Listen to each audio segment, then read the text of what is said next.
verse 1 to 4. You may open your Bible. Kayo mismo, basahin ninyo.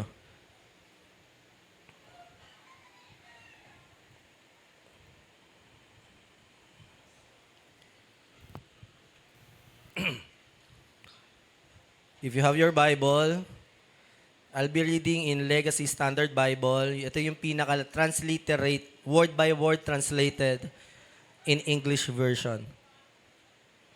And when the day of Pentecost had fully come, they were all together in one place. And suddenly, there came from heaven a noise like a violent rushing wind, and it filled the whole house where they were sitting. And there appeared to them tongues like fire, disturbing themselves. And they rested on each of them. And they were all filled with the Holy Spirit and began to speak with other tongues as the Spirit was giving them utterance. Ito po ay naisulat ni Dr. Luke. At ito yung unang encounter ng mga disipulo ni Kristo nung panahon na umakyat na sa langit ang ating Diyos, ang ating Panginoong Yesus. At ang sabi niya ay, mas makakabuti para sa inyo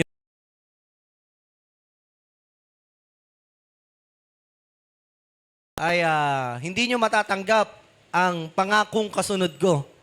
At yun ay ang banal na Espiritu. So, si Jesus nagsabi nun, it is much better. Mas maigi.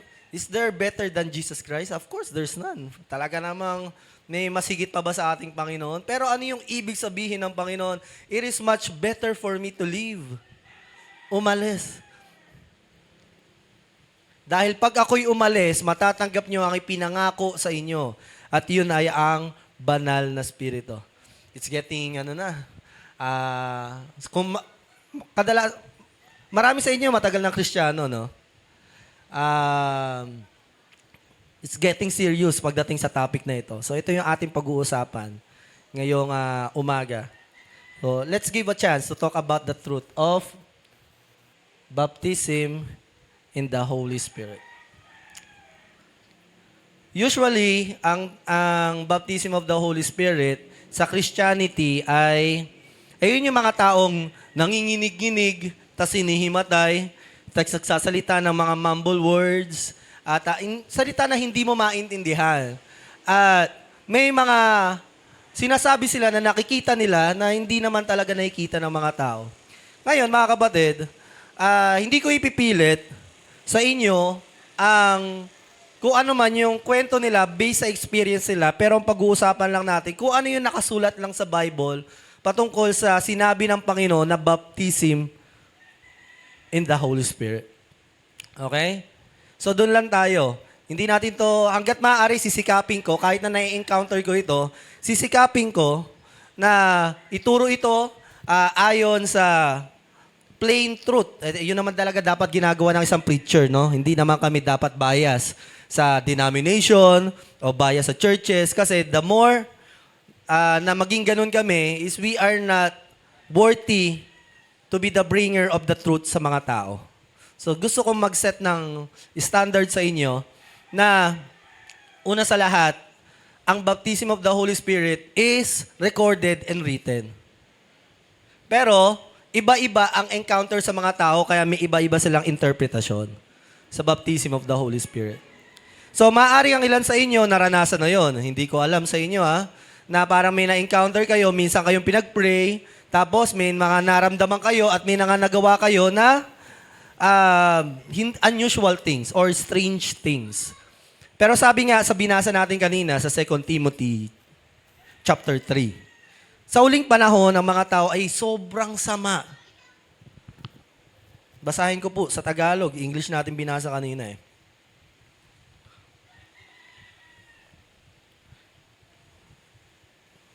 Sa ASND, tandaan mo ito. Sabi ni Paul kay Timothy, magiging mahirap ang mga huling araw, and we know we are in the last days. Dahil magiging makasarili ang mga tao. sakim sa salapi, mayabang, mapagmataas, mapang-insulto, masuwain sa magulang, walang utang na loob, at hindi makadiyos. Ayaw nilang makipagkasundo sa kaaway nila, malupit, walang awa, mapanira sa kapwa, walang pagpipigil sa sarili, at galit sa anumang mabuti. Hindi lang iyan, taksil sila. Mapusok, mapagmataas, mahilig sa kalayawan, sa halip na maibigin sa Diyos. Ito yung last part. Kailangan natin tandaan. Pinapakita nilang makadiyos sila, pero hindi naman nakikita ang kapangyarihan nito sa buhay nila. It strikes really hard to us na yung last part. Kasi meron tayong imahe ng pagiging makadiyos. Lalo na kung born again ka. Kasi lagi ka nag-church, nagbabasa ka ng Bible, nag-share ka ng Word of God sa Facebook, sa mga katrabaho mo. Pero kapag binabasa yan, ay nagkakaroon tayo ng tanong sa mga sarili, paano po yan, Pastor? May mga nagagawa kong iilan dyan at hanggang ngayon ay nararanasan ko pa rin. Ibig sabihin po ba niyan, Pastor, ay kabahagi ako sa henerasyon na mapapahamak? Alam naman natin na ang pagiging Kristiyano ay hindi usapang pagiging perpekto. Ito yung usapan ng pagsisikap natin na gawin ang mga kalooban ng Panginoon sa atin. Kaya nga, ang sabi dito sa last part na ito, ipapakita nila o nakikita ang pagiging pagkamakadiyos sa kanila, pero hindi makita yung kapangyarihan. Ano kaya yung kapangyarihan na yon?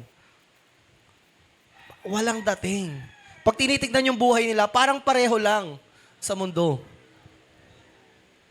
Kung titignan din natin mga sarili natin, kahit di naman ako na pastor, minsan pag tinitignan ko, talo pa ako ng unbeliever paminsan-minsan. Tama po ba? Ganon tayo? Kaya ang kailangan natin ay ang kapangyarihan ng Diyos. At yun ang pag-uusapan natin pag sinabing baptism of the Holy Spirit. Hindi ito yung nginig-nginig lang, nahihimatayin ka, tapos may strange words ka na babanggitin, tapos may mga nakikita ka. Hindi doon kalimitado ang usapang baptism in the Holy Spirit. Okay po ba? So pinag-usapan na natin to last week, di ba? Last week ay napahapyawan na natin ito. May 3 encounter sa Diyos o sa Banal na Espiritu. Una, pag tinanggap mo si Kristo, mananahan sa iyo ang Banal na Espiritu. So kung yung katabi mo, titignan mo, hindi na yan simpleng tao na lang. Isa yung tao na may Diyos na nakatira sa kanya. Nananahan sa kanya. So imagine, if there is a God living in you, what are the things that you are capable of doing? Di ba yun lang eh. Paniwalaan mo lang yung katotohanan na yan, na ang Diyos ay nananahan sa iyo, ay isang magandang agalakan na sa akin na kahit nararanasan ko paminsan-minsan, ang mga kasalanan na nabanggit sa 2 Timothy chapter 3, pero dahil may Diyos na nananahan sa akin, naniniwala ako na mapagtatagumpayan ko ang mga bagay na ito. Kasi yan ang problema ngayon kahit sa mga born again. Dati, ang born again nung 80s and 90s, halatang halata sa pag-uugali. Pero ngayon, parang pareho na din eh, no? Dati, pag sinabing born again, parang may ilang kang lumapit eh. Sa itsura nila, pananamit nila, pagsasalita nila, may pagka-weirdo nga naman. At least ngayon, medyo balanse na, di ba? Natututo tayo na hindi maging traditionalist.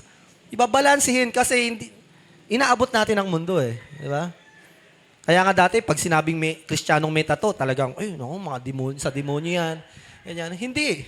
Sa ngayon, natatanggap na natin yung mga ganyang karanasan ng mga tao, pero hindi ko ina-encourage magpatato kayo. Diba? Pero kung nandiyan na yan, ay hindi porket may tattoo ka, ay hindi ka nakatanggap-tanggap. Kahit nga ano pa nagagawa natin pagkakamali sa Diyos, diba? Tinatanggap natin ang isa't isa. Amen? Tanggap na tanggap mo ba yan? Siyempre, tinanggap ng Panginoon yan. Sino ba tayo para hindi tanggapin ang isa't isa? So, nagiging balanse habang tumatagal. Hindi nagiging pasama ng pasama lang ang church eh. Actually, hindi ang church ang pinag-uusapan dito. Yung mundo. Pero ang church, pabuti ng pabuti. Kahit na, di ba ngayon, hindi na medyo conservative manamit ang mga kababaihan. Pero dati, ang mga Kristiyano, sa demonyo na agad yan. Pero ngayon, kahit magsuot ka ng ganyan, hindi kita magagawang pagnasahan sa aking mga mata. Ibig sabihin, lumalalim yung maturity ng mga Kristiyano. Lumalalim yung pangunawa. Lumalalim yung pagsunod. Yung kalinisan ng puso, mas malalim na, mas malinis na. Dati, makakita lang ng tuhod, di ba? Nag-iisip na ng masama. Tama ba, mga kalalakihan? Di ba minsan? Dati yun eh. Pero ngayon, makakita ka ng pusod, ay, hindi na yan. Kasi lumalalim yung kabanalan. Pero hindi ko naman kayo na-encourage. Yeah? Hanggat maaari, sikapin natin na maging pagpapala sa mata ng mga kalalakihan. Ganon din tayo mga lalaki. Maging pagpapala tayo sa mata ng mga kababaihan. So, yan ang ating pag-uusapan. Baptism of the Holy Spirit. Kapangyarihan ng Diyos. Balikan po natin yung first verse. Ito yung unang encounter ng church pagkaalis ni Jesus Christ. Ito yung naranasan nila. Kung titignan nyo dito, ang sabi ay, they were filled with the Holy Spirit. So parang, oh pastor, kala ko ba baptism yung nangyari dyan? Bakit filled yung nakalagay? Second encounter, sabi ko last week, ikaw ay nafi-filled by the Holy Spirit, yung iyong by discipline, spiritual discipline, na napupunuan ka ng kabanalan ng Diyos. Habang tumatagal, yung mindsetting mo nag-iiba. Diba? The more na nagbabasa ka, the more na nakikilala mo si Kristo, the more na nagiging ganun ka. The more you feed your heart and mind, the more you become sa iyong na-encounter. At the more we filled ourselves with the Lord, with the Word of God, with His presence, with fellowship, diba? With worship song, the more we become Christians or more Christians than yesterday. So, sabi diyan, filled. Pangatlong encounter, baptism of the Holy Spirit. So, I praise God kung may mag-aabot niya sa akin yung picture, kailangan ko uli yun, and then a transparent cup. So, habang inahanda yon, ang sabi dito ay, they were filled with the Holy Spirit and began to speak in tongues as the Holy Spirit enabled them. So, dito makikita natin, tatlo ang encounter ng mga disciples. Una, they are sure enough na nasa kanila ang banal na Espiritu dahil tinanggap nila si Kristo. Ikaw kapatid, tinanggap mo ba si Kristo? Okay, automatic. May nananahan sa iyo na banal na Espiritu. Okay? May Diyos na mananahan sa iyo. Pangalawa, they were filled by the Holy Spirit. Alam niyo bakit sila na-filled dyan? Bago pa nila maranasan yan, magkakasama lahat ng Kristiyano. Anong plastic cup. Thank you. Plastic cup po. Plastic cup. So, yan. Okay, salamat. So, pangalawa, they were filled. Bago nila ma-encounter yan, alam niyo po ginagawa ng mga disciples yan? 10 days they were praying. Nagpa-fasting din sila. So nag-aantay sila sa pinangako ng Panginoon. So technically, they were filled. Pero isa sa mga sign that you were baptized by the Holy Spirit is when they speak in tongues. Pero again, not specifically na speaking in tongues yung baptism of the Holy Spirit. But one of the initial na maaari mong maranasan kapag ikaw ay nababautismohan na sa Espiritu ng Diyos, kapag na-encounter mo na yung pagsasalita ng mga strange and unknown tongues. At nung nag-speak in tongues sila, nakapagsalita sila ng iba't ibang lengguwahe ng mga iba't ibang taga-probinsya sa paligid nila. Halimbawa, mga Ilocano. Ilagay natin sa setting ng Pinas. So halimbawa, itong church na ito, napapaligiran ng iba't ibang mga native provinces. Merong mga Ilocano, may Bicolano, may Panggalatok, may Chabacano. So nakapaligid kasi merong event ng araw na yun eh. So may mahalagang piyesta sila. So habang nagbe-pray sila, etong mga to, hindi naman Ilocano, nagsalita ng Ilocano, nagsasalita ng Chabacano, nagsasalita ng mga lengguwahe na nauunawaan ng mga tao sa labas. Pero hindi sila marunong nun. So yun yung isa sa mga klase ng speaking in tongues. Pero hindi natin pag-uusapan yung speaking in tongues ngayon. Baptism of the Holy Spirit. Yung pag-uusapan natin. Pero be reminded na malalaman mo talaga na ikaw ay napuspos or you are fully overtaken by the Holy Spirit the moment that you forgot who you are, where you are, and what you are. So, salamat po, Ate Janet. Ito po yung tatlong illustration natin kanina tulad ng sinabi ko. Dear, pwede tulungan mo. Ay pala, si Brother Renzo. Aking best friend. Very supportive to eh. So, eto tayo. Pag tinanggap mo si Kristo, tinanggap mo ang banal na spirito. Nananahan na siya sa'yo.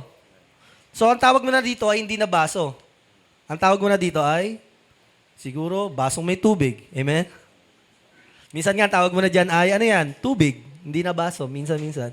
Pero kapag na-filled ka by the Holy Spirit, ibig sabihin, napuno ka, araw-araw, pinupuno mo yung sarili mo ng salita ng Diyos, pagsunod sa Diyos. So, hanggang sa mapuno ka, ang tawag dyan ay, you are filled by the Holy Spirit. Kaya may mga tao talaga, pag tinitignan mo, mukhang Kristo talaga. Kulang na lang long hair at sugat sa kamay at paa.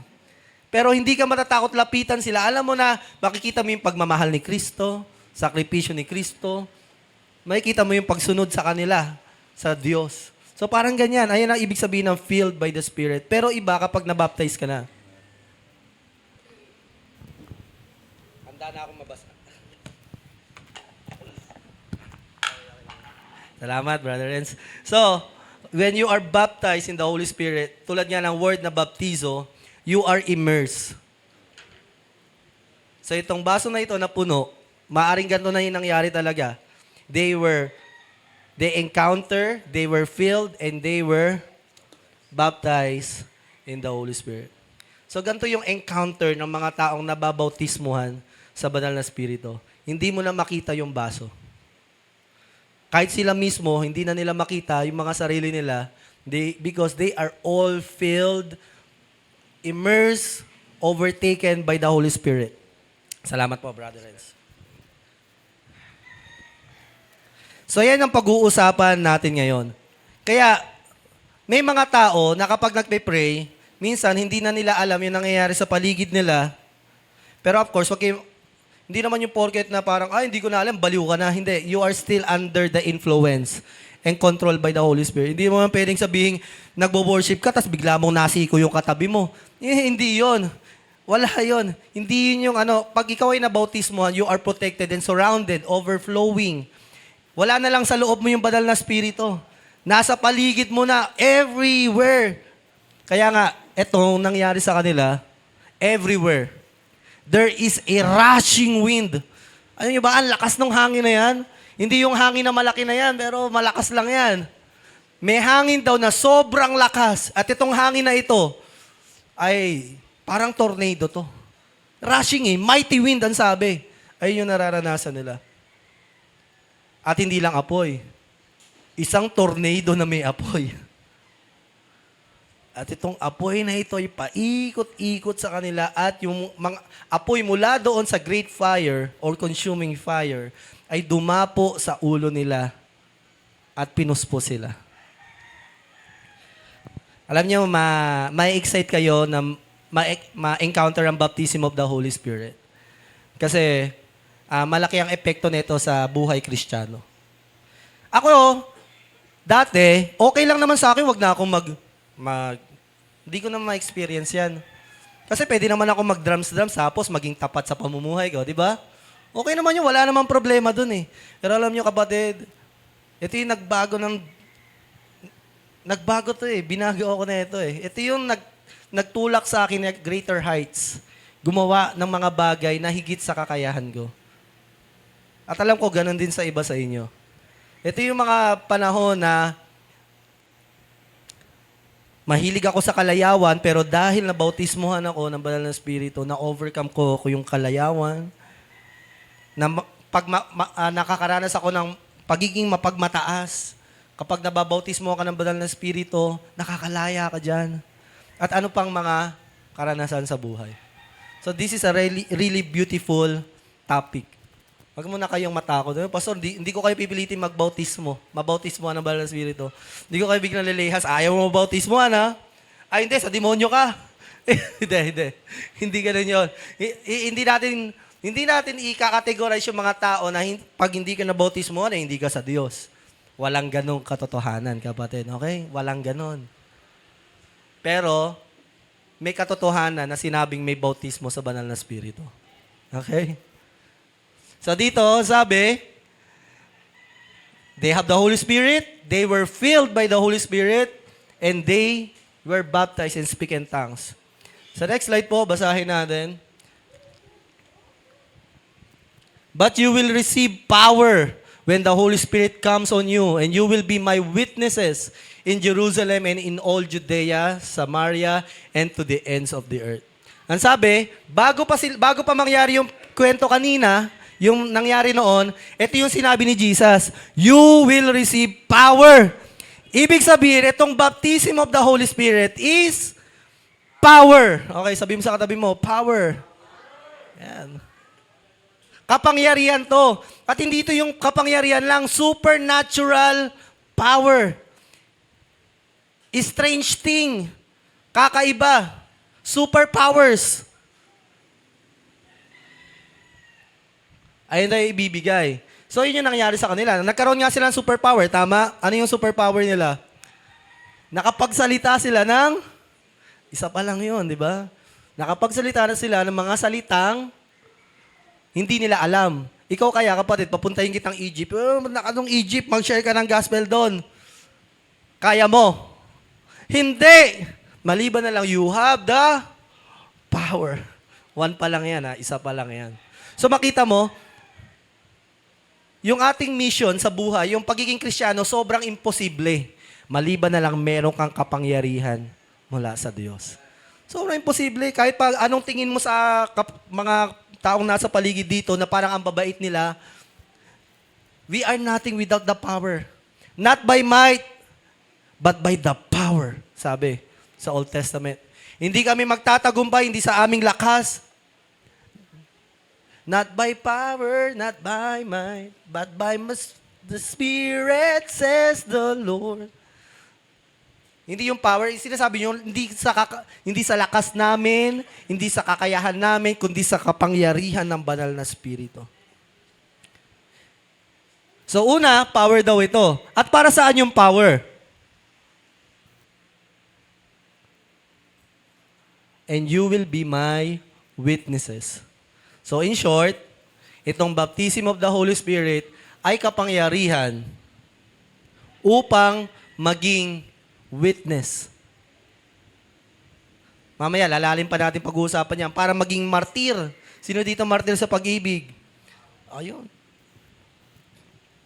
Ang witness from the Greek word, martus or martir. Kaya yung martir na yun, tinatawag na, handa kang mamatay para dyan. Ano ka ba? Diba, may word pa nga tayo, inutil ka ba? Kasi mamamatay ka para dyan. Kasi martir ka ba? Which is, ayan talaga yung salita na yan, martir. Nagsasakripisyo ka, nagmamahal ka, ginagawa mo yan, may paninindigan ka kahit nahihirapan ka at nasasaktan ka. Kaya nga ang tawag natin sa babae, kahit na nasasaktan na lalaki, di ba, martir. Tayo mga lalaki, di ba, pag sinasaktan tayo, di ba, martir tayo, mahal natin yung babae, nagpapaka-martir tayo. Amen? Parang medyo konti pala yung martir na lalaki dito. Pero yun, we are martus. Pero hindi na sa partner na sa tao. Martir tayo para sa Diyos. Sino yung tatlong paring martir? Ayun, kung pulso bo. Di ba? Ano ba yun? Sino ba yun? Ha? Ayun. Jamoha,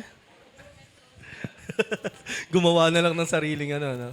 Tatlong paring martir. Bakit sila tinawag tatlong paring martir? They were executed in their faith, sabi nila. Pero ayun yung ibig sabihin lang ng martir. Martus, witness.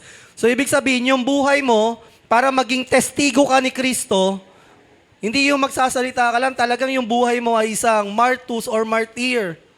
Na kahit na chinismis ka ng kapitbahay mo, magiging martir ka para sa kanya, magiging witness o testigo ka ni Kristo, na kahit na anong mangyari, paninindigan mo yung katotohanan na alam mo. Na mahalin ang iyong kapwa tulad ng pagmamahal sa iyo ni Kristo. Martir yun. Sa mga ganong bagay. You are martus. So, ibig sabihin, ang baptism of the Holy Spirit is a power, super power, Nakahawak na ba kayo ng sasakyan na hindi power steering? Di ba ang bigat? Parang, ang sakit kaya sa balikat. Pero pag nakahawak ka ng sasakyan na power steering, daliri lang. Kasi it is powered. Narinig ko yan kay Reynard Bonnke. Diba? Kaya, kung ikaw, maglalakad ka papuntang Cavite, ilang oras? Mga 3 oras, 4 na oras. But when you have the power of the car, ilang oras? 6 hours traffic. Hindi, pag wala traffic, di ba 30 minutes? Because there is power. Kaya mga kapatid, kung nagdedeliryo ka na at hirap ka na sa buhay Kristiyano at parang pilit na sa'yo yung pamumuhay ng matuwid, you need power. Kailangan mo ng kapangyarihan ng banal na Espiritu. Kaya nga maraming Kristiyano na ngayon, ang galing-galing sa theology. Pero bakit ganun yung pamumuhay? There is no power. Hindi na kasi pinag-uusapan si Holy Spirit. At kapag pinag-usapan, iniinsulto pa kung ano yung kaya niyang gawin sa buhay ng isang tao. Sinabi ni Holy Spirit, ito yung kaya niyang gawin. What are you capable of? Kasi, dinidisregard na ito. Si Holy Spirit. We love Jesus so much. We love the Father in heaven. But how much did we know or have we experienced the Holy Spirit? Diba? Barely. Pero it's not bad. Mahalaga, nandito tayo ngayon para pag-usapan ito. So, in short, itong baptism of the Holy Spirit is a supernatural power to share the gospel. So, again, hindi lang ito sa pagsasalita. Okay, superpower ito. And what are the superpower? Next po, Ate Chin. Ito yung mga superpowers nyo. Okay, mga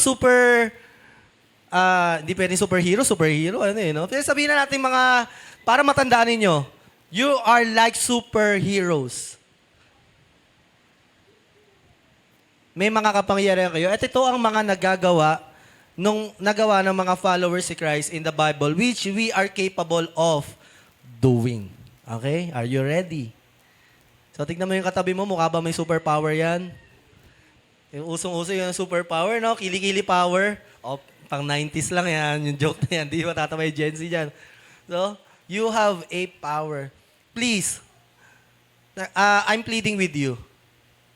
Get serious with this. Ito yung mga nararanasan talaga. Hindi ito isang bagay na history. Hindi ito sa panahon lang nila. Hanggang sa panahon natin. So una, by the power of the Holy Spirit, we can speak in other tongues.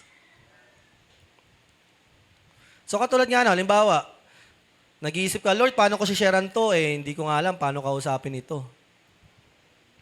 Kaya ng Panginoon, gamitin ang labi mo para magsalita ng lengguwahe na hindi mo alam. Nangyayari yan. I remember the story, hindi ko pa na-encounter personally, pero ang story ni Pastor Apollo, meron daw sa abroad nun, isang lalaki, or Chinese, bigla siya nagsalita ng Pampanggenyo ba yan? Ano bang salita ng Pampanggenyo? Pampanga. Mekene. Mekene.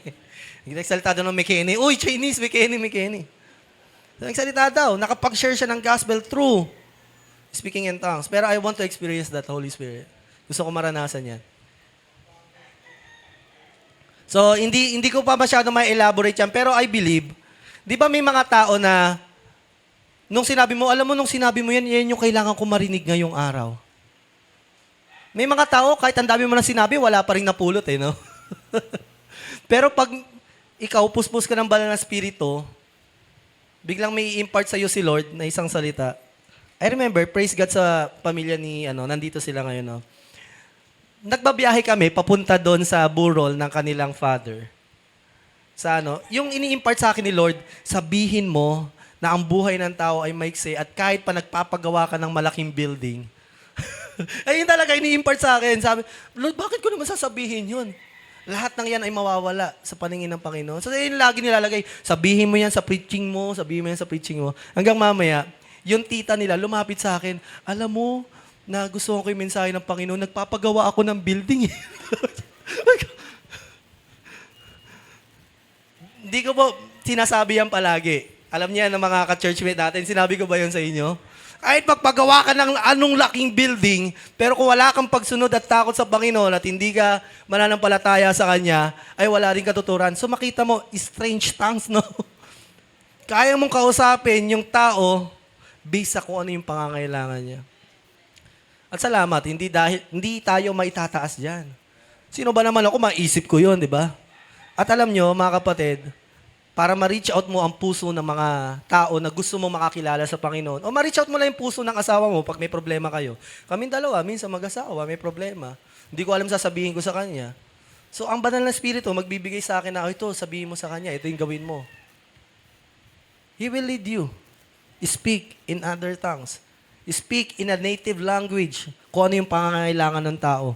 I believe every Sunday, hindi yung pastor na ungusap dito, hindi mga preacher natin eh. Alam niyo kung bakit kayo nabe-bless? Kasi si Lord talaga mismo yung nakikipag-usap sa inyo. Alam niya yung secret mo. Alam niya kung paano kanya i-comfort. Alam niya kung ano yung mga salita na magpapalaya sa'yo. So that is speaking in a native language. Pwede na rin yun. Sabi nga ni Pablo, magsalita man ako ng iba't ibang lengguwahe, wala naman akong pag-ibig, wala rin naman katuturan. Diba? Pero desire. Mag-desire tayo niyan. Diba? At miraculous divine healing. Nararanasan niya ng mga taong nabautismuhan ng Banal na Espiritu. Usually sa mga event noon, sa mga batang 90s Christian dyan, yung mga umati ng mga conferences, yung mga, ano ba tawag doon? Evangelical, may tawag dyan eh. Crusade, yan, crusade. Iba nakakita tayo ng mga pilay, nakakalakad. Pipe, nakapagsalita, bulag, nakakita, bingi, nakarinig. Hanggang ngayon. To God be the glory, kahapon lang. Praise God. Last November, hindi na nagkakamali. I'm doubtful na, actually medyo natatakot din ako kasi mama ni Bana to ng asawa ko eh. Sabi niya, umiiyak siya, meron siyang bukol sa lalamunan. So, sabi niya, natatakot ako ganyan. Siyempre ako, mama ko yun eh. Wala na nga ako may pagmamalaki sa mama ng asawa ko eh. Wala na nga akong pera. Pananampalataya na lang, Lord. Sabi ko, Lord, pag pray ko to, ikaw na bahala. Siyempre, pag pinahiran siya ng langis, Lord, sabi mo, yung mga may sakit, ipatawag yung mga lingkod, pahiran sila ng langis. Susunod lang ako, Lord. Dahil ito yung ginawa mo, bahala ka na. Pero sabi ko at the end, let your will be done, Lord. Gumamit ka ng gamot, gumamit ka ng operation, pero ikaw pa rin magpapagaling. So, the end of the story, umalis na kami. Kahapon kasama namin siya. Hallelujah. Hallelujah. Di nyo pa naririnig, mapapalakpak na kayo ha. Hallelujah. Sa Diyos ang papuri. Kahapon kinento niya, alam nyo, wala na yung goiter ko. Sabi sa kanya ng doktor, magpapa-opera yan. Magpapa-opera ka. Pero kahapon sabi niya, alam mo, wala na yung bukol ko. Hindi siya nagpagamot, walang gamot, walang operation. Hallelujah. Praise the Lord. Praise the Lord. Hindi kayo inesente dyan, naranasan niya. Si Eric, naranasan yan. Sa mga sakit nyo, pinagaling kayo ng Panginoon, alalahanin nyo lang. Huwag nyo lang kalimutan. O di ba last month, brain cancer, tumor. Narinig nyo, testimony? Pinagaling ng Panginoon. Amen? Palakpakan naman natin sa Lord. Hallelujah. So, gusto niyo na ba mabautismuhan sa Banal na Espiritu? Ayan, super power. Diba? Kala mo, ano ka lang, no? Tambay ka lang sa tundo. Kala mo, isa ka lang tatay, isa ka lang ama, ina. Pero, sa mata ng Panginoon at kung magpapagamit tayo ng buo sa Kanya, we have superpowers. Ayan yung mga epekto niya. Exorcisting. Casting out demons. Ito kahapon na naman. Salamat talaga. Ang mensahe ng Diyos galing sa Kanya. Tayo, mga Kristiyano, ay binibigyan tayo ng kapangyarihan ng Panginoon tumapak at yumura sa mga asa at alakdan. We are not afraid of Satan. We cast him out. We don't talk to Satan na parang, anong pangalan mo? Pag papalayas ka ng demonyo. No, you don't talk to a liar. Wala naman sasabihin, totoo yan eh. Iba, hindi katulad ng mga albularyo, mga sikat ngayon na, anong pangalan mo? Tapos mag-aano pa ng kandila. Itong duwende ang nakadali sa'yo. I-rebuke mo na lang. Huwag mo nang alamin kung sino pa at maging close pa kayo. Magkaroon ka pa ng interest sa kanya. We just cast it out. Amen? Ganun lang. cast it out. Hindi tayo takot sa mga multo, cast it out. Pag may nakita kang biglang kumilos dyan, cast it out in Jesus' name. Ganun lang. Kaya nga kanina, yung impartation ni Lord, habang nag-worship, parang may tinatapakan ako na ahas, na stronghold. Maaring ito yung kagustuhan natin na mabautismohan sa banal na Espiritu. Kasi takot na takot tayo dyan sa pagdating baptism of the Holy Spirit. Maraming factor bakit ayaw natin yan. Una, hindi tayo sigurado. Di ba? Doubtful tayo. Pangalawa, takot tayong ma-quench si Holy Spirit. Baka magkamali tayo. Kasi love natin siya Ayaw natin siyang maging opportunista sa Kanya. Kasi alam natin na ayaw natin na magmagaling na mag-speaking tongues ako para ipakita na mataas ako. Hindi. Kasi di ba, nag-iingat tayo. Kaya ayaw natin. Pero mga kapatid, mamaya pag-usapan natin yan. Ito yung mga nararanasan ng mga taong nababautismuhan sa banal na Espiritu. So ayan nga, kahapon sabi sa akin alam mo bro, unang punta ko dito sa church, ang dami ko nagawang kasalanan. Pero nung pinag-pray mo ko, ang daming umalis sa demonyo. Sabi ko, isip. Paano nyo nakita yun? Pero sige, paniniwalaan ko, tatanggapin ko na lang. Pero kasi, alam mo, kahapon, to God be the glory, nagpe-pray kami. Lord, bigyan niyo po kami ng mga manggagawa na maglilingkod dito. Nagbi-meeting pa lang kami may dumating. Ginawa yung TV ng church. Tapos gusto niyang gawin yung speaker ng church. Although meron pa syempre siyang mga struggle sa buhay niya na kailangan niya ma-overcome, pero makita mo yung kagustuhan niya na magsimula at maglingkod sa Diyos. Ayun nga, ginawa niya yung TV namin. Tapos, gagawin niya yung cellphone ng asawa ko. So, to God be the glory. Talagang napalayas kayong demonyo. Isip ko, nga Kasi kilalang kung siguro, kung sa salitang kanto, kilalang mandurugas. May bisyo. Matatakot kang lapitan Hindi talaga siya kakausapin. Kahit nga tayo mga born again, pag dumarating dito, yung mata mo magiging alert Pero, may kita mo na kapag ang tao ay nakaranas ng kalayaan sa kapangyarihan ng kaaway, may pagbabago din. May pagkilos ang Diyos sa kanya. Hindi man maging perpekto, pero may mga nangyayari sa buhay niya. So, cast it out. May kapangyarihan ka, kapatid, na magpalayas ang gawa ng kaaway. Number 4, teleportation. Hindi ko naranasan na to. I'm innocent on this. Pero naranasan ito ni Philip nung nag-share siya ng gospel. So, nag-teleport siya. Mula dito, hinatak siya ng Holy Spirit na punta dito. Ate Annalyn, gusto mo mag-teleport? Punta ng Leyte? Bahala ka na, dealing mo na yan, okay? Kaso baka, o kaya magpunta ka Singapore, hanapan ka ng passport. Nag-teleport ka nga, kulong ka naman, di ba? Pero, nangyari yan. Nararanasan yan ng mga, isa sa mga superpower. Sabi mo sa katabi mo, superpower. Grabe, may superpower ka pala. Ang weirdo. Ang weirdo natin. Yun mga Kristiyano. At number 5, supernatural immunity. Si Paul, nung nakagat siya ng ahas, hindi siya nakamandagat, hindi siya namatay. At kasama din sa pangako ng Panginoon, papatunayan ko na kayo yung mga lingkod ko na kahit na kayo ay lasunin o malason ay hindi kayo maapektuhan. So, hindi ko kayo china-challenge uminom ng panlinis ng silver. Wag. Sinusubok mo ang Panginoon dyan Don't test your God. That's wrong. But if time will come na may pagkakataon na ikaw may sakit at may mga nangyayaring hindi maganda sa iyo, you have a supernatural immunity. Wag na wag mo kakalimutan yan. Kaya ka malusog ngayon, hindi dahil sa healthy person ka lang. Kaya ka malusog ngayon dahil meron kang kapangyarihan na binibigay sa iyo ng banal na Espiritu to immune sa mga sakit. Kaya ka nga so, syempre, sa mga masunuring mga Kristiyano, kaya wala silang diabetes, di ba? Hindi sila na-stroke. Kasi bakit? Sinusunod nila yung kalooban ng Panginoon, kaya may immunity talaga sila. Di ba? Pero regardless, etong super immunity na ito, hindi lang sa sakit. Meron ka ding immunity sa mga temptations. Tanda mo yan. Meron ka niyan. Kaya ka nga nandito ngayon Dapat nag-Netflix ka, di ba? Dapat naka-ride ka, di ba? Punta ka ng Rizal.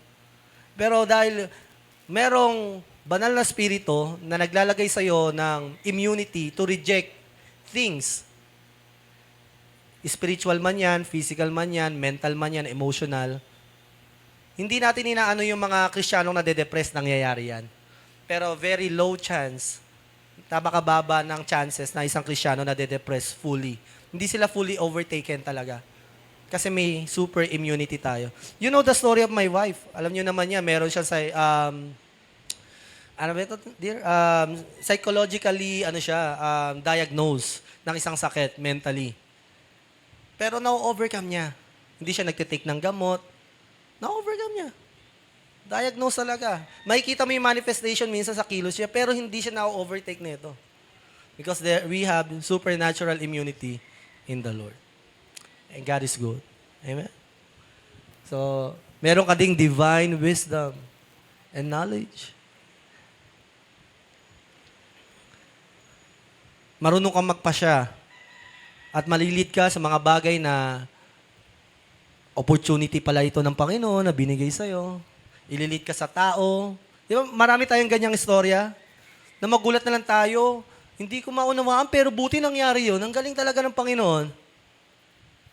Yung hindi ka lalabas ng bahay, tapos parang nararamdaman ko, lalabas daw ako ng bahay. Divine wisdom ang tawag yan, divine intervention. Tapos yung hindi ka dapat paboran o i-approve, tanggapin, pero dahil meron kang divine approval, natatanggap ka, ikaw yung pinipili. Because of the divine approval, divine wisdom and knowledge. Masarap kausap ang mga Kristiyano, amen? Because we have that Holy Spirit in us. Pero pag nabautismo ka ng Banal na Espiritu, ibang-iba talaga yung wisdom mo. You can survive many things, struggles in life, pag nabautismo ka. Dreams and vision. Ito, pinag-usapan na natin to third week ba to ng topic natin about the Holy Spirit. So, sabi niya, sa Acts din, by the outpouring of the Holy Spirit, pag nabautismo kayo, you will see dreams and visions. Yung elderly, mananaginip, yung mga kabataan ay makakita ng pangitain. So, kahapon, meron kaming meeting. Tapos may napanaginipan yung asawa ko. Bago pa mangyari meeting, nakita niya na meron kasi parang botohan ba to or something. Hindi niya nababanggitin yung tao, no? Kung ano yung nasa panaginip niya, yun yung mismong tao, mga tao, eksaktong-eksakto sa panaginip niya. Hindi nagkamali. Yung mga nagtaas ang kamay, mga hindi nagtaas ang kamay, eksaktong-eksakto, yun yung nasa panaginip niya. Ngayon, dahil yun yung nasa panaginip niya, may conviction naman ng Lord sa akin. Sabi ko, Lord, magpe-pray kami. Kasi minsan ang panaginip, hindi naman talaga yun yung mangyayari. Minsan warning. Diba? Minsan pangitain siya na kailangan may gawin kayo kasi ito mangyayari. But when you pray, kasi minsan, di ba, pag napanaginipan mo, namatay, warning na yun. Kailangan gumawa ka ng aksyon. Dahil ang sabi sa Job, chapter 30, nangungusap palagi ang Diyos sa panaginip. So, sa going on the story, so yun nga, nag-pray kami. Pero ako in my heart, meron akong vision naman, iba sa kanya eh. Ang vision ko kahapon, may itong mga tao na ito, at iba yung, may mga tao ko nakikita na magtataas ng kamay, may mga taong hindi. Magkaiba kaming dalawa. So yun, nag-pray kami. Pagkatapos namin mag-pray, mag-asawa talaga kami. Pagkatapos namin mag-pray, yung nagbotohan uli kami, nag-iba yung resulta. Alam niyo kung ano yung naging resulta? Yung visions ko naman. Yung nakita ko ng mga oras na yun. Yung mga tao na nagtaas ng kamay, mga taong hindi. Maaring yung sa mga hindi, may kalooban ng Diyos, may special mission sila sa Panginoon. At may mga special mission din sa mga nagtaas ng kamay. Pero alam mo, ayun pala yun. Ang galing. Yung panaginip niya, nag-trigger para mangyari yung vision. Ay ko, Lord. At kahapon, last week, nung naging topic yung dreams and vision, bago ako matulog, sabi ko sa Panginoon, Lord, ganun ka pala, nakungusap ka sa panaginip. Bago ako matulog, sabi ko, Lord, kausapin mo ako sa panaginip. Pagkagising ko, alam niyo po panaginip ko, kapatid. Ipagawa mo yung, ginagawa yung TV. Lord, ang dami-dami namin problema. Ang dami-dami namin babayaran. Kailangan namin mangupahan sa church. Ang daming problema. Ang panaginip ko, TV. TV! Ano ba naman to? Pero alam nyo kapatid, kahapon din nangyari. May gumawa ng TV namin sira. So you have superpower. Amen? Grabe, no? Mamamangha kapag nasa Panginoon ka, hindi ka nangangapa. May direction. Hindi lang Bible. May mga confirmation. Sabi ko nga sa inyo, di ba? Malalaman mo kalooban ng Lord, hindi kontra sa Bible. Pag mag-aasawa ka, may takot sa Panginoon. Ngayon, kung yung naliligaw sa'yo, dalawang may takot sa Panginoon, parehong Kristiyano, humingi ka na ng confirmation. Okay? Hindi na yun. Wala na doon. Alam ka namang nakalagay doon si Eric o si Ricardo o si JR. O, di ba? Wala doon eh. Walang specific doon. Ngayon, ang problema mo na Irish, confirmation. Ayun. Kaso, pag natutulog na tanghali si Irish, bubulong si Eric, no? Bata ginipa mo ako. Minama ako. Kaya naman si JR, no? JR. Hindi pa ako napapanaginipan, no? O kaya si JR, yung ini-spray yung pabango habang tulog si ano, no? Uy, si JR to. Dinadaya. Parang si Jacob tsaka si Esau, no? So, you have superpower. Ayun yung maganda. Palakpakan naman natin ang Panginoon sa ginagawa niya sa buhay natin. No, ang napakamahiwaga talaga ng ating Panginoon. Ang sarap mamuhay bilang isang Kristiyano na may Diyos na nakatira sa atin, na may Diyos na nagpupuno sa atin, at may Diyos na nagbabautismo sa atin. Masarap to lahat. And next, hindi lang superpower, kapatid. Next po, supernatural witnessing power. Kanina, binanggit ko yon. Para saan yun? Anong purpose? To win soul. Amen? Yun talaga, purpose. Para kapag ikaw ay nag-teleport doon, Ate Annalyn, sa Leyte, to win soul.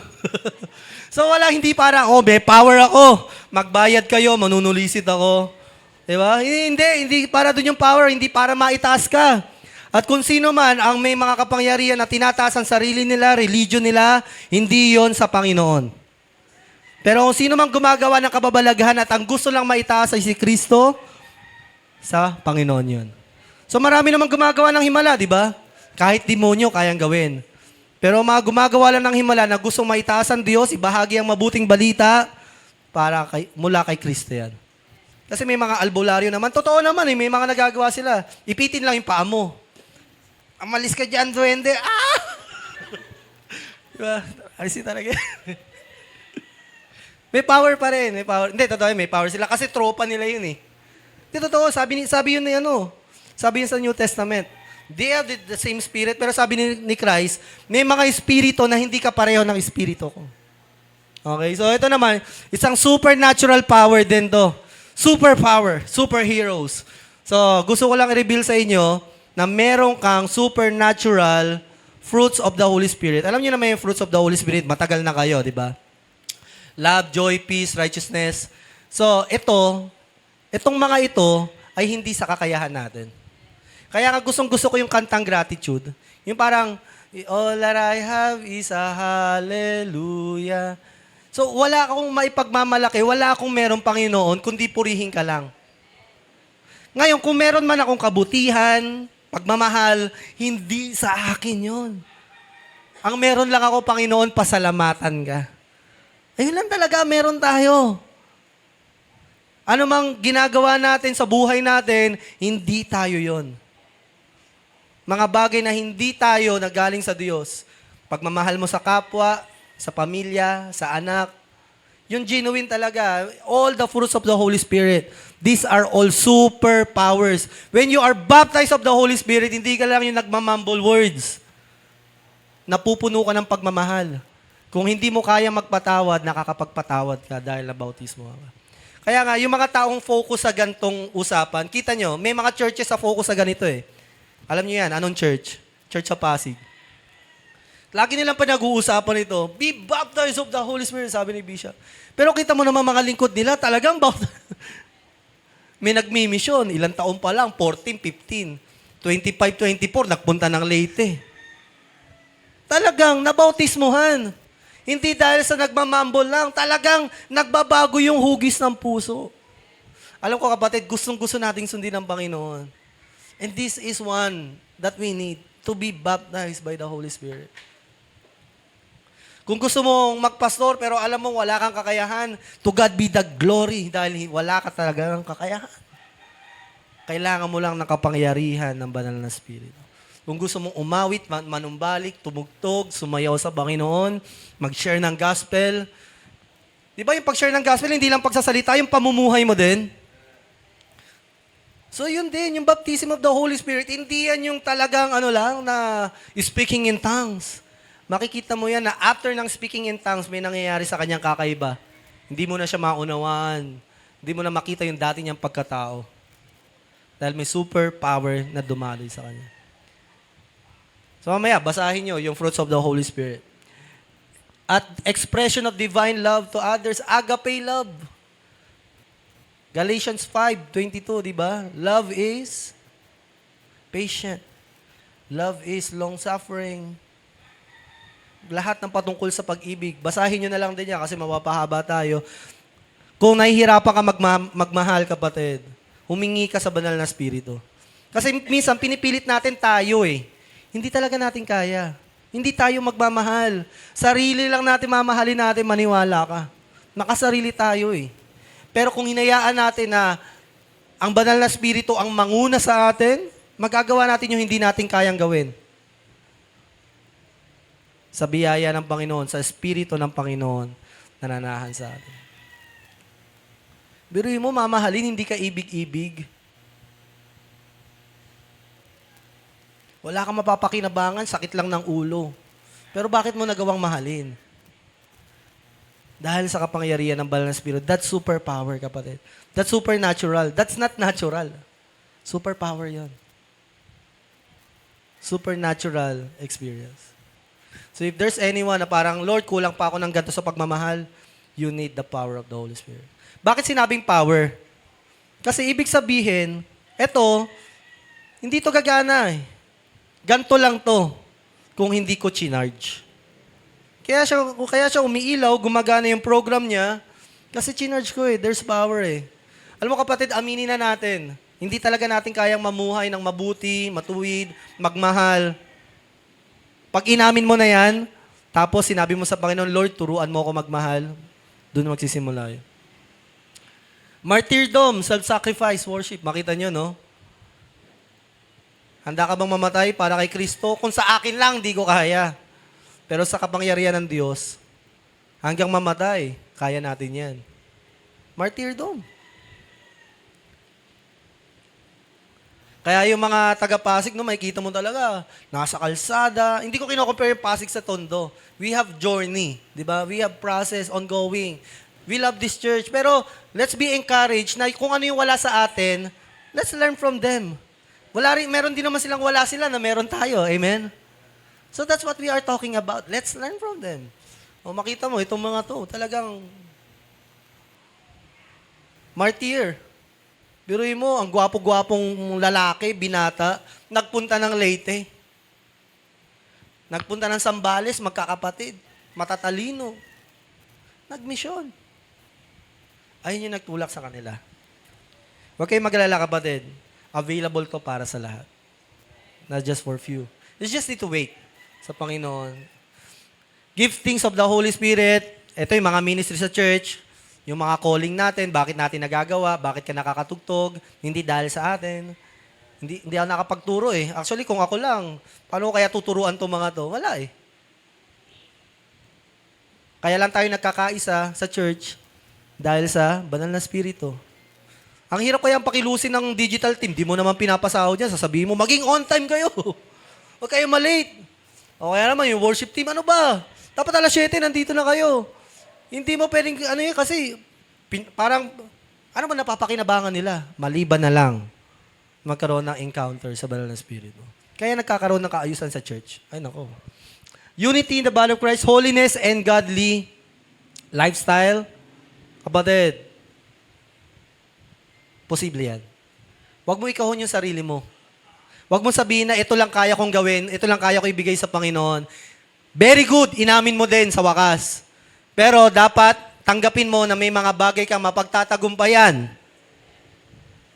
dahil sa kapangyarihan ng banal na Espiritu. Yan.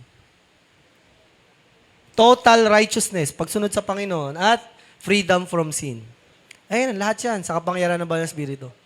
Kung makikita kami, pabait ng pabait, pasipag ng pasipag, dahil sa banal na Espiritu. Palakpakan naman natin yung kapangyarihan na yan. Those are supernatural. That's not natural. Kung tayo lang, ayaw natin ng mga ganito.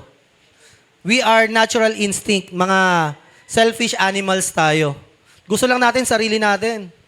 Basta makakain tayo, masaya tayo, okay na tayo. Pero kapag iniisip mo na yung iba, that's superpower. Next. Bibilisan ko na po, no? You will receive power when the Holy Spirit comes on you. You will be my witnesses. Sabi dito, in all Jerusalem, all Judea, Samaria, to the ends of the earth. Gusto ko pong tandaan nyo yan, Jerusalem, Judea, Samaria, to the ends of the earth. Word class ka, kapatid.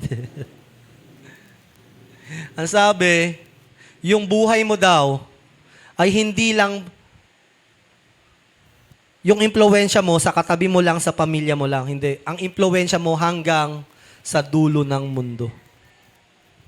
Tandaan mo yan. Huwag mo minamaliit ang sarili mo. Ang kapasidad mo. Pastor, ako, kaya ko. Amerika, di nga ako marunong mag-English eh. Paano ko sila ma-impluwensyahan? By the power of the Holy Spirit. Alam mo, minsan choice lang naman natin kung bakit, anong direction ng buhay natin eh. Kung hanggang saang limitasyon lang ilalagay mo yung sarili mo eh. Pero kung ilalagay mo yung limits mo based on the limitation of God, you are limitless. I tell you. You are limitless in the Holy Spirit. Baptizo, yun yung ibig sabihin talaga ng baptism. Immerse, ilulubog. So, supernatural yan. Next. So, nakikinig pa ba tayo? So, baptizer. Si Jesus ang nagbabaptize sa atin. Maraming beses na sinabi sa Bible ni John the Baptist, He will baptize you. Kung si John the Baptist ang nagbaptize kay Jesus Christ, sa atin ang nagbabautismo ay si Jesus Christ. Paano tayo nababautismohan? Kapag tinatouch ka ng pag-ibig ni Kristo. Ayun yung talagang immersion eh. Yung pinakita sa'yo ni Kristo yung pagmamahal niya sa'yo. Come on, give me your attention. Give your attention to the Lord. Don't miss every point. In John chapter 1, verse 33, sabi ni John the Baptist, the one upon whom you see Spirit descending and abiding on Him is the one who baptizes with the Holy Spirit. Yung person na makikita mong mamamatay at muling mabubuhay at aakyat sa langit, babautismohan ka sa banal na Espiritu. Mark chapter 1, verse 8, I baptize you with water, sabi ni John, but He will baptize you with the Holy Spirit. Matthew chapter 3, verse 11, I baptize you with water for repentance. But He who is coming after me, Jesus, mightier than I am not fit to remove His sandals. Di man lang ako karapat dapat tanggalin ang kanyang sandalyas. Babautismohan niya kayo sa banal na Espiritu at apoy. Kung si John the Baptist sa tubig ng pagsisisi, pagdedeklara natin ang bagong buhay natin, si Kristo naman sa apoy, the consuming fire. Pagkatapos tayong linisin, kukunin naman, tutupukin naman ng apoy ng Panginoon yung every flesh, human flesh na meron tayo, mga makamundong pagnanasa. That's why it's called fire. Consuming fire. Hindi ka lang nilinis, you are delivered. So si Jesus yon. For John baptized with water, but you will be baptized with the Holy Spirit days from now on. Sabi ni Jesus, binautismohan kayo sa tubig, no? Pero ako, babautismohan ko kayo sa banal na Espiritu. Kaya may pagbabago sa buhay natin. Dahil nabautismohan tayo sa banal na Espiritu. Amen? Si Jesus ang nagbabautismo sa atin. Kaya, siya ang ating baptizer. Siguro, yung katabi mo, pwede kanyang bautismohan sa tubig. At ang tanda nito ay pagsisisi at pagdeklara ng pananampalataya. Pero si Kristo ang araw-araw na magbabautismo sa ating mga buhay. With fire. Praise the Lord. Ang sarap niyan, yung hawakan ka ni Kristo. So, again, may 4 na accounts. Nangyari to sa Bible. This is baptism of the Holy Spirit. Sa Day of Pentecost, ayun yung kanina na binasa natin, Acts chapter 2, nangyari. Amen? So it's true. Hindi lang siya isang beses. Number 2, nangyari yan kay Cornelius. Sa pamamagitan ni Peter. Nag-share siya ng gospel. Pagkatapos nun, basahin nyo. Ano ang sign na nabaptize ka ng Holy Spirit? Nag-speak in tongues siya. Pangalawang account yon. Pangatlong tongues sa Church of Ephesus. Sabi sa kanila ni Paul, nabautismohan na kayo sa tubig? Nabautismohan na ba kayo sa banal na Espiritu? Sabi nila, hindi namin kilala si Holy Spirit. May kanyang church ba? Kilalang kilala si Jesus, kilala yung Ama, pero inosente sa Holy Spirit. At meron pa nga isang malaking religion eh. Malaki yung simbahan nila, mukhang mansion. Pero pag tinanong mo sa Holy Spirit, di nila alam. Because they don't accept it. Power lang. Pero sabi ni Paul, nabautismohan ka pala sa tubig eh. Sa pagsisisi yun. Pero ito, babautismohan kayo sa banal na Espiritu. Nabautismohan sila at nag-speaking in tongues sila. Initial lang naman yun. Pero naniniwala tayo na natanggap nila yung mga supernatural power na binanggit natin kanina. So para ma-experience natin, mamaya natin magitin, si Paul din, ang sabi dyan sa Acts 19, baliktad dyan, 9 yan, hindi 19. 19 naman yung isa, if I'm not mistaken. Bulag si Paul niyan, nabulag siya sa liwanag ng Panginoon, pero nung sabi ng Diyos kay Ananias, puntahan mo si Paul, pag-pray mo siya, i-lay hands mo siya. Pagka-lay hands niya, nakakita si Paul, at sabi lang doon, and he stand up and he was baptized. Ayun lang yung sinabi. Hindi sinabing baptized by the Holy Spirit. Pero hindi natin pwedeng sabihin, baptized sa tubig lang yan. O sa banal na Espiritu. Tama? Pastor, baka hindi naman baptized in the Holy Spirit. Pero tandaan nyo, sinabi ni Paul, I thank God that I speak in tongues more than you all. Nabautismohan siya sa banal na Espiritu. Pero binalanse niya rin yung speaking in tongues. Again, hindi speaking in tongues pinag-uusapan natin, bautismo sa banal na Espiritu. Okay? So, nag-speaking in tongues siya. Next po, ayan, balik muna tayo dyan sa verse na yan. Pastor, lesser Christian ba ako pag hindi ako nabaptize ng Holy Spirit? No. It doesn't make you a lesser child of God. Parang siguro si Kuya Roderick at si Eric na lang. Lagi lang si Eric eh. Kuya Roderick at si Mark. Pareho silang tao, pantay sila. Amen? Pero, si Kuya Roderick may motor. Marunong magmotor. Si Mark walang motor, di marunong magmotor. Pantay lang sila. Pero, sa encounter, sa pagmumotor, sa karanasan ng paglo-long ride, di ba, sa Rizal, bro? Hindi naranasan ni Mark yon. Pero si Kuya Roderick, naranasan niya yon. It doesn't make you, pantay lang sila, it doesn't make Mark a lesser person. They still same person. Pero, kung ayaw ni Mark bumili ng motor at magmotor papunta ng Rizal, it's his choice. Kung ayaw niya maranasan yan. But if you want, one day, you desire it. So, naniniwala ko, si Kuya Roderick, bago yan bumili ng motor, inisip muna niya yung sarap, yung saya. Siguro, iniisip niya, baka mabangga ako, madisgrasya ako, baka mamatay ako sa pagmumotor. Pwede maramdaman mo yun eh. Pero mas inisip niya yung encounter sa pagmumotor. So, kapatid, hindi porket tangs ka, mas mataas ka na. Kasi minsan iba ginagamit, nagtangs ako na, ikaw makasalanan. Hindi. Biyaya lang yan. Tandaan niyo natin. Biyaya lang. Kung may nakita ka nagtatangs, magkano ka ng godly desire? Wow, sarap. Gusto ko rin maranasan yan. Pero huwag mo husgahan. Hayaan mo siya. Dealing niya na sa Panginoon niya kung pinipeke niya ba o hindi. Siya naman mananagot dun eh. Diba? Kung sa tingin mo yung mga tao, tapos biglang yun naman tayo. Sa demonyo yan. Huwag mo na husgahan. Hayaan mo na sila. Next slide. Actually, mas malaking kasalanan para sa akin hindi naman para sa akin. Bilang Kristiyano, di ba mas masakit yung it is more damaging to our spiritual health to quench the Holy Spirit than to challenge our faith to experience baptism of the Holy Spirit. Di ba mas damaging yun? So I encourage you. Siguro naman, hindi naman mamasamain ni Lord na sinubukan mong buksan yung bibig mo, tapos tinaas mo yung kamay mo, tapos kinalimutan mo yung sarili mo, tapos parang may bigla ka naramdaman. Siguro, maunawaan naman ng Panginoon yun kasi gusto mo siya ma-encounter. Kesa naman yung, hindi ganyan yan. Still your position. Nasa sa'yo naman yan. Hindi naman natin pipilitin, mabaptize ka. Pag di ka na-baptize, you are a lesser Christian, no? Actually, pwede ka naman mapuno, di ba, nang di nababaptize. Na punong-puno, di ba? Punong-puno eh. Halos parang baptize na din yon. Pero kung gusto mo mabaptize, you ask God. Kung may question ka pa, you talk to the Lord.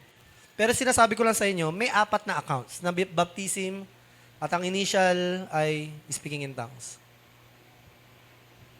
At kung nakikita mo sa buhay Kristiyano mo, parang may kailangan ka para makagawa ng mga supernatural things, you need the Holy Spirit.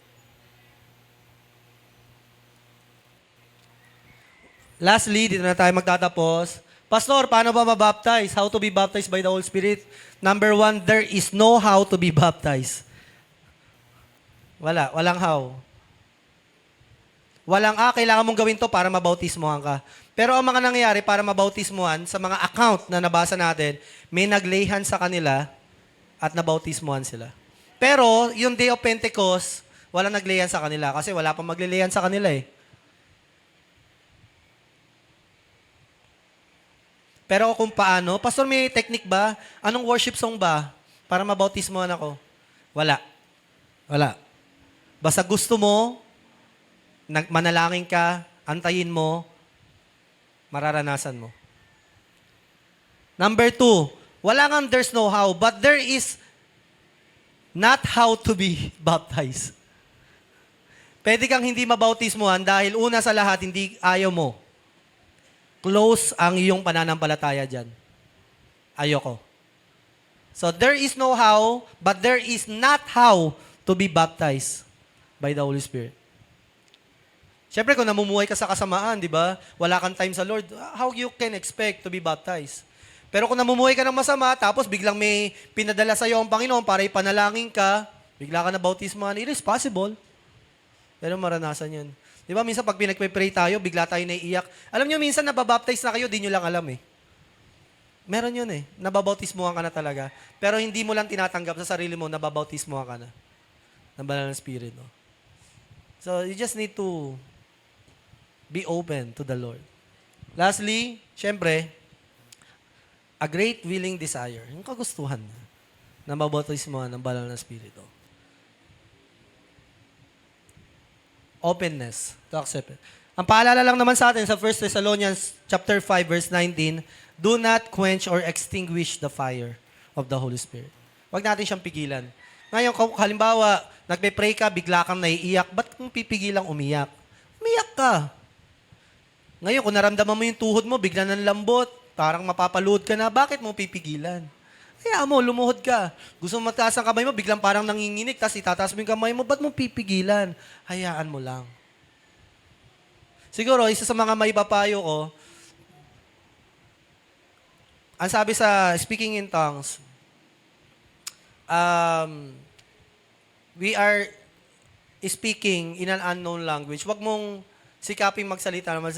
Just honor God. Minsan nga yung lyrics ng kanta, mapapansin nyo parang dahil kanta ka ng kanta sa worship song, hindi nagkakaroon ng chance para magkaroon ka ng spontaneous. Kung ano yung gusto mong sabihin mula sa puso mo lang sa Panginoon. Dahil nakabase sa lyrics yung kung ano yung sasabihin mo sa Diyos. Minsan you just need to stop. Hayaan mo lang kumakanta yung worship team. Tapos ikaw, gumamit ka. Hayaan mo yung puso mo mag-umapaw. Sabihin mo, Lord, salamat, pinagaling mo ko. Salamat dahil pinapatawad mo ko. Hayaan mo. Tapos ulit-ulitin mo. Isipin mo, gano'n siya kabuti. Pag nakikita mo yung parang may nakikita mo yung liwanag ng Panginoon, huwag kang matakot. Hayaan mo lang. Magulat na lang tayo. We are experiencing. Huwag tayo agad doubtful na, ay baka hindi sa demonyo to. Pag may nakita ka na, na alam mo naman, may mga red flags naman eh. Pero be open to encounter the Holy Spirit. Tanggapin natin. Huwag natin extinguish. Mas masakit yung ine-extinguish natin siya, ini-stir up na tayo, may apoy na, binubuhusan pa natin ng tubig. Kesa sa, wala lang, hayaan mo lang na ganyan. Ibig sabihin, pag ine-extinguish, umaapoy siya eh. Pero pinipigilan. Huwag mong pigilan, huwag tayo magmalaki. Alam ko mga lalaki, minsan tayo eh, astig tayo mag-worship eh. Minsan nakapamulsa tayo, ganyan. Hindi naman masama yun, wala sa forma, di ba, kung paano tayo mag-worship. Pero minsan, kapatid, pag pinapakita na sa'yo ng Diyos, gaano kakaliit, alisin natin yung posture natin. Hayaan natin ang Holy Spirit take over us. Mga kababayan, minsan, di ba, may makeup tayo. Hayaan mo na, pwede ka naman bumili ng makeup eh. Mag-makeup ka na lang uli mamaya, wag mong panghinayangan. Kasi ang baptism of the Holy Spirit, walang schedule yan. Walang schedule yan. Depende yan sa kung kailan gusto ni Holy Spirit. Wag mong panghinayangan. Last verse. Thank you, God, sa iyong message. Kaya sinasabi ko sa inyo, humingi kayo sa Diyos. Ang dami nating hinihingi sa Diyos. Pero ito, hindi natin mahingi-hingi. Bibigyan niya kayo. Hanapin niyo sa Kanya ang inyong hinahanap at makakakita kayo. Kumatok sa Kanya, pagbubuksan kayo. Sabi, humingi, humanap, kumatok. Lahat ng bagay, ginagawa natin yan para sa material na bagay. Oh, amen? Pero dati sabi sa last part, kung kayong mga magulang marunong magbigay ng mabuting bagay sa inyong mga anak, kahit na hindi kayo perpekto, kahit na masasama tayo paminsan-minsan, pag nanghingi ba siya ng isda, bibigyan mo ng ahas? Tinapay, bibigyan mo ng bato? Sabi dito, pag hiningi nyo ang banal na spirito, ibibigay niya ito sa inyo. Alam mo, marami tayong pwedeng hingin sa Diyos. Pero I challenge you this time. Kung marami ka ng problema, hingin mo yung satisfaction ng Holy Spirit. Hingin mo yung kapangyarihan ng Diyos. Hingin mo yung pangarap mo, pamilya mo, anak mo, asawa mo, trabaho, promotion, business, pera, lahat yan, hingin mo sa Diyos. Hingin mo, hanapin mo, katukin mo ang Diyos. Pero kapatid, hingin mo rin tong pagkakataon na ito. Hingin mo ang banal na spirito. Sinasabi ba dyan na dahil wala sa'yo, hindi nasa iyo eh. Hingin mo yung pagkapuspos ng banal na spirito sa iyo. So alam niyo mga kapatid, pwedeng hindi kayo mabaptize ngayon, bukas o sa isang araw, pero please, do not forget this message. At kapag pinapaalala sa inyo to ni Holy Spirit, para mabautismohan kayo, tanggapin natin. Para maranasan natin itong nararanasan ng iba. Alam nyo, lastly, huwag kayong matakot na magkamali. Hindi blasphemy yung gusto mo lang namang malaman kung ano yung baptism of the Holy Spirit. Hindi po blasphemy yun. Pero blasphemy na yan kapag ginagawa mo yan kasi parang gusto ko lang ganyan eh. Gusto ko magmalaki, gusto ko ipakita na ako ay spiritual. That's blasphemy. Pero pag-uusapan natin kung ano yung blasphemy, quenching the Holy Spirit, di ba? Pero sabi ko sa inyo kapatid, kapag naramdaman mo na parang nababautismohan ka na, tapos bigla ka nagsalita ng strange tongue, kaya napuputol kasi, minsan, iniisip natin, baka ma-blaspheme kita, Lord. Kapatid, araw-araw natin sinasaktan ng Diyos. Ano ba naman masaktan siya sa hindi natin sinasadya dahil gusto lang natin siya ma-encounter? Hindi nga tayo nahiya sa kabalbalan natin eh. Diba?